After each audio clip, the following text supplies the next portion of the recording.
মানুষের সবথেকে বড় পুঁজি কি? তার সবথেকে বড় শক্তি কি? আমি যখন এই প্রশ্নটা করি তখন কিছু মানুষ বলেন মানুষের বল, তার ধন, তার জ্ঞান, তার বন্ধু, এরাই মানুষের শক্তি। তারপর আমি জিজ্ঞেস করি মানুষের সবথেকে বড় দুর্বলতা কি?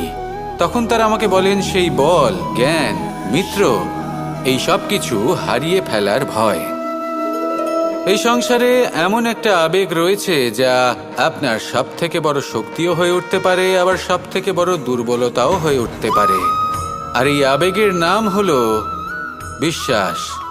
এই বিশ্বাস এতটাই শক্তিশালী যে সংসারের সবথেকে শক্তিশালী শিকলও একে বেঁধে রাখতে পারে না, সবথেকে উঁচু দেয়ালও একে বাধা দিতে পারে না। এই শক্তিশালী বিশ্বাস আপনার কাছে কখন ঘাতক প্রমাণিত হতে পারে? যখন আপনি অন্যের উপর আস্থা রাখেন এবং এতটাই বিশ্বাস করেন যে আপনি নিজেকে হীনমন্য করে তোলেন। আপনার জীবন শুধুই অন্যের উপর ভরসা করে নির্ভরশীল হয়ে পড়ে। বিশ্বাস অবশ্যই করুন, কিন্তু সর্বপ্রথম নিজের উপর আস্থা রাখুন। তবেই এই বিশ্বাস আপনার শক্তির বৃদ্ধি ঘটাবে। তখন এই বিশ্বাস আপনাকে বল, সম্পত্তি, জ্ঞান, বন্ধু সব কিছুই অর্জন করতে সাহায্য করবে। দেখুন, যখন কোনো ব্যক্তি পড়ে যান তখন আপনি সেই ব্যক্তিকে তখনই তুলতে পারবেন যখন সেই ব্যক্তি নিজে উঠে দাঁড়াতে সক্ষম। তাই কেউ আপনাকে যতই সাহায্য করুক না কেন, আপনি সেই কাজে তখনই সফল হতে পারবেন যখন আপনি নিজে চেষ্টা করবেন। তাহলে এটাই করুন আর আমার সাথে ভালোবেসে বলুন, রাধা রাধা। এই সংসারে সব থেকে বড় ব্যক্তি কে? আপনি বলবেন এই কেমন ধরনের প্রশ্ন? কিন্তু এটা হলো সব থেকে উচিত প্রশ্ন। কেউ এর উত্তর দেবে যে সেই মহাপ্রতাপী রাজা, তিনি হলেন সব থেকে বড় ব্যক্তি, সেই বড় রাজনীতিবিদ, তিনিই সব থেকে বড় ব্যক্তি।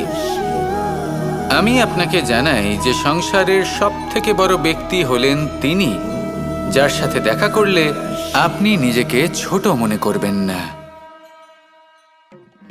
কোনো ব্যক্তি যিনি সব থেকে বেশি শক্তিশালী, আপনি যদি তার সামনে যান তাহলে উনি আপনার অন্তরের শক্তিকে বাইরে বের করে আনবে, আপনার অন্তরে লুকিয়ে থাকা শক্তিকে জাগ্রত করতে প্রেরণা প্রদান করবে।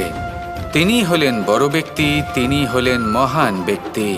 তিনি নন যিনি নিজের বল এবং ঐশ্বর্য দ্বারা আপনাকে তার সামনে ছোট প্রমাণ করবেন।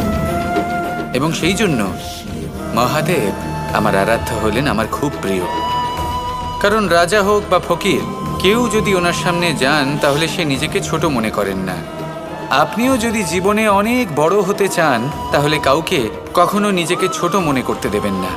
তার অন্তরে বড় হয়ে ওঠার প্রেরণা প্রদান করুন। আসুন আমার সাথে ভালোবেসে বলুন, রাধা রাধা।